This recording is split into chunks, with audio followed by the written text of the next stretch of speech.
Hey, Doc. We got your call. All right, let's begin. Well, her bikini probably left no room for imagination, nor an ID, but I did collect her fingerprints and DNA for you.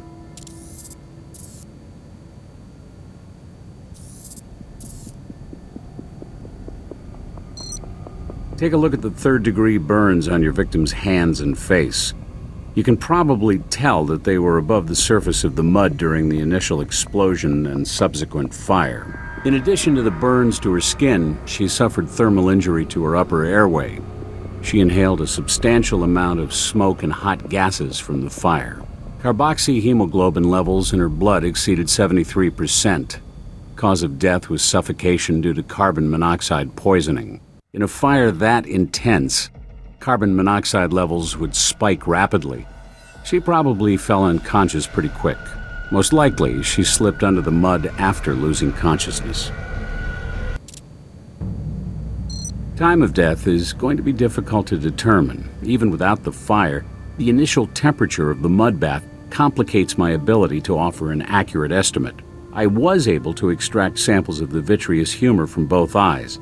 Potassium accumulation in the tissue indicates time of death between 3 and 4 a.m. That's consistent with when the fire started.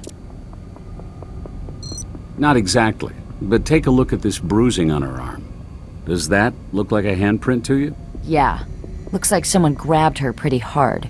From the coloration of the bruising, I'd say it occurred at least 6 to 12 hours prior to death. I certainly find no indication she was lying in that mud over a prolonged period of time. We need to get a photo of those bruises. My camera's memory card is full. You mind documenting this one? I'll wait.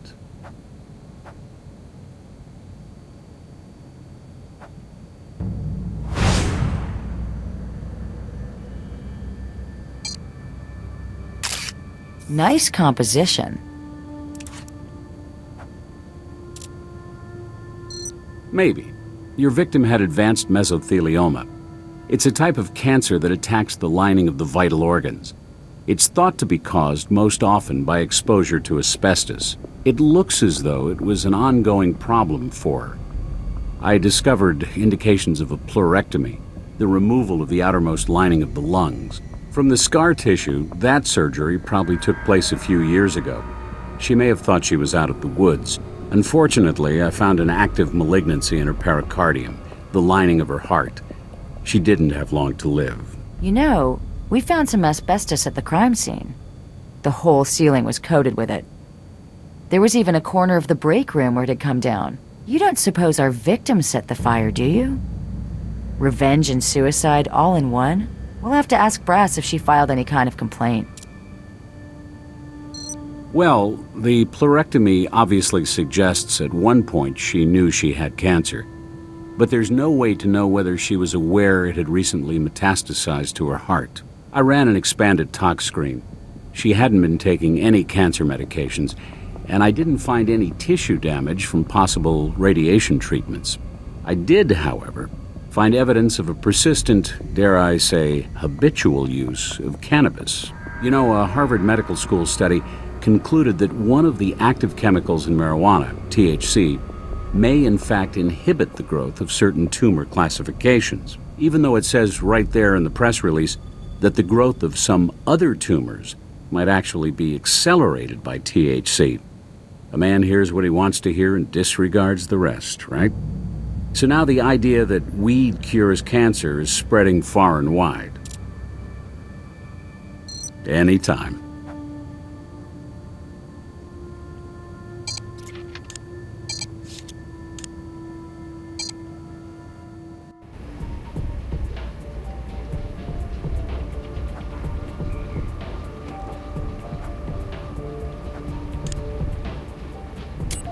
The Fingerprint Analysis station lets you identify fingerprint evidence. Select a piece of evidence using the Evidence button to begin.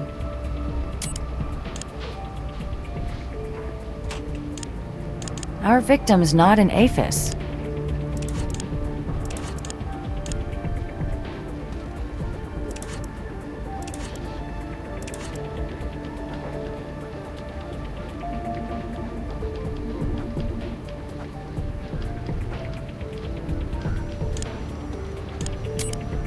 The DNA analysis station allows you to identify a sample of DNA, either by comparing it to an already identified sample or searching the database for a match.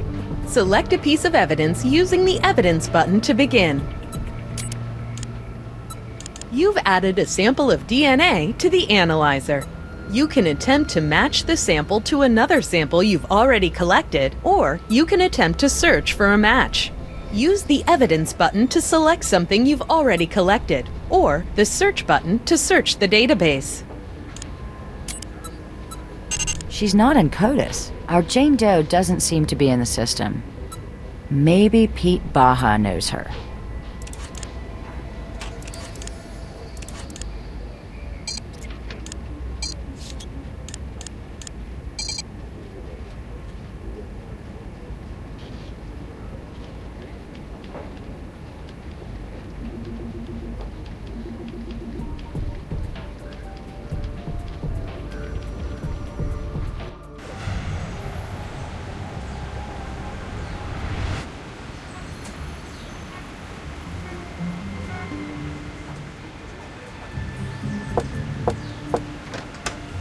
Oh, hey, you two. I just got back. What do you need?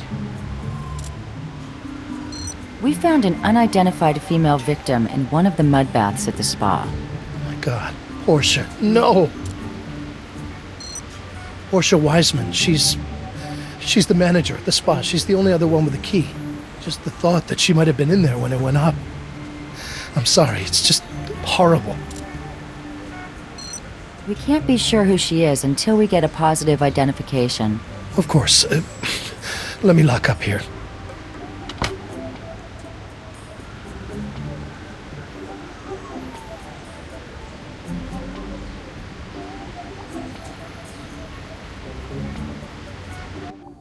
Oh, Portia. No.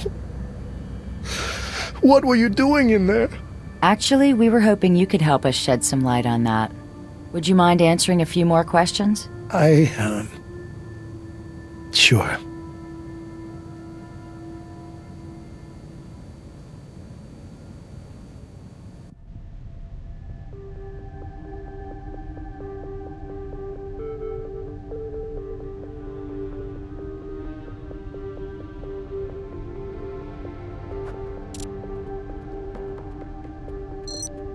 Had she mentioned any kind of health problems or filed any sort of complaint against your company? No, nothing like that. Why? She had mesothelioma, a type of cancer caused by asbestos. Well, that's horrible, but what does it have to do with my company? I don't know anything about any asbestos. The Refute button has appeared. This means that the person you're questioning has said something that you may be able to refute by presenting an item of evidence that you found.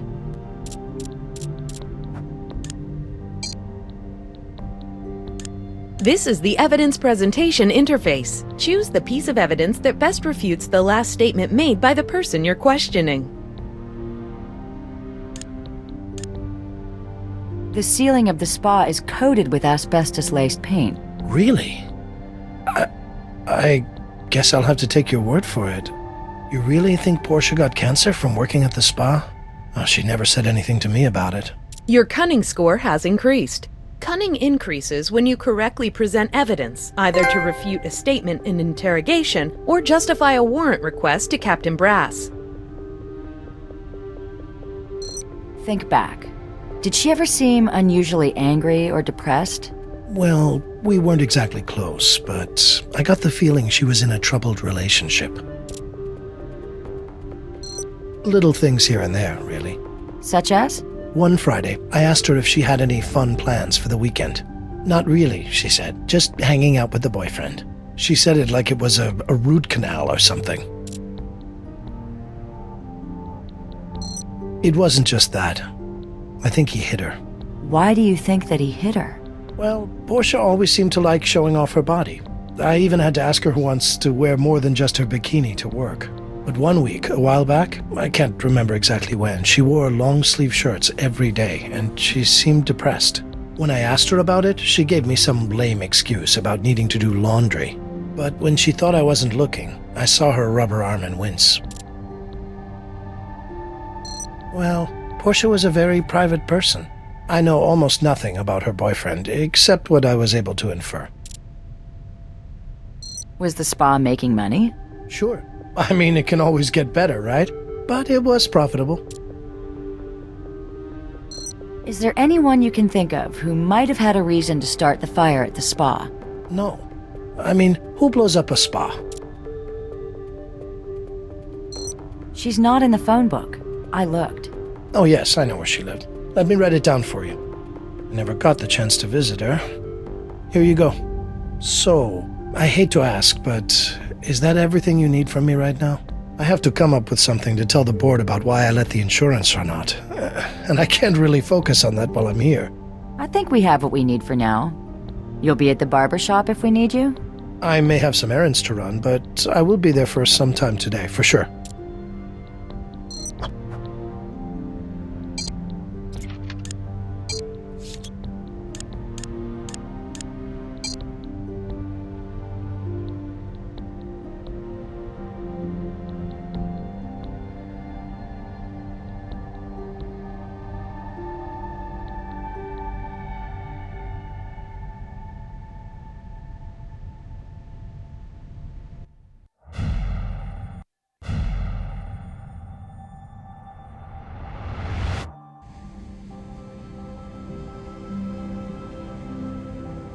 Las Vegas Crime Lab, drop the weapon now!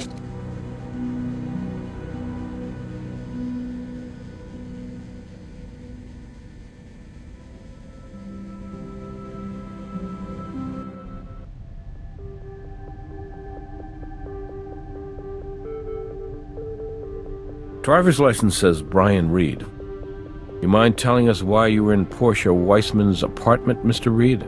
It's my girlfriend's apartment. Well, ex-girlfriend as of yesterday. Do you break into all your ex-girlfriend's apartments? What? No, I didn't break in. I have a key. Come on, the door was bashed open and you were standing there with a sledgehammer. The door was busted in when I got there, so I grabbed the tool just in case the guy who broke in was still hanging around. Hey, just call Portia. She's angry with me, but she'll back me up. A fire? Oh, God. Is she okay? Unfortunately, Miss Weissman never made it out of the mud bath. You mean It can't be! Mr. Reed, we're sorry for your loss. A fire. So were you tying up loose ends after you torched the spa? What? That's crazy! The only loose ends I was tying up were my toothbrush and an extra pair of underwear. And now you tell me she's gone and you're acting like I had something to do with it? Mr. Reed, Brian, we have no evidence implicating you right now. And we know it must be a shock to hear about Portia. We need your help to figure out what happened to her. I hope you can understand why we want to know the reason you were standing there with that thing. Sure, yeah, I can see how it looks. But really, it's just like I told you. I stopped by to pick up my stuff, yeah, including the hammer, and the door was broken open. I grabbed the tool for protection on the way inside. It was just inside the door. I wasn't there for more than a minute before you two showed up. You mentioned that as of yesterday, you and Portia were no longer together. Was this a mutual decision? Or did Portia break up with you? No, I broke it off with her. Her drug problem was getting in the way. Weed. She knew I couldn't. She knew I had a problem with it, but she kept putting it in my face. But maybe she'd still be alive. Oh, God. Did you hit her? Hit her? No, absolutely not. I would never hurt her.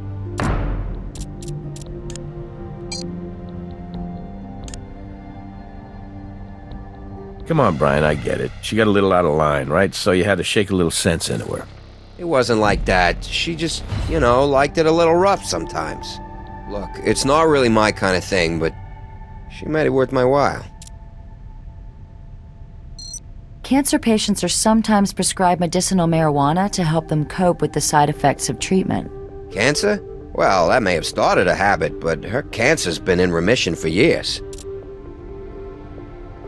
The autopsy found mesothelioma in the lining of her heart. She didn't have long. But she never told... I didn't know. She never told me. Can anyone verify your location between the hours of 3 and 4 a.m.? I don't think so, no. I was at home hanging out with my buddy Jack for most of the night. But by then, Jack was gone, and I was pretty much passed out on my couch. Can your buddy Jack confirm your story? Well, I try not to ask the bottle too many questions. People look at me funny. What do you do for a living, Brian? Living? I'm kind of between jobs right now. I'm looking for something in construction, but I'm not having a lot of luck. I do have a couple of leads, though, so ask me in a week, maybe. We might have some more questions for you soon. Would you mind waiting? I might as well. You probably won't get much out of me once I have a chance to start drinking. Jim, could you do a background check on Brian Reed? I called it in on the way over. I'll let you know what turns up. Let's head back to Portia Weissman's apartment. Maybe there's some evidence there that can link the break-in to the fire.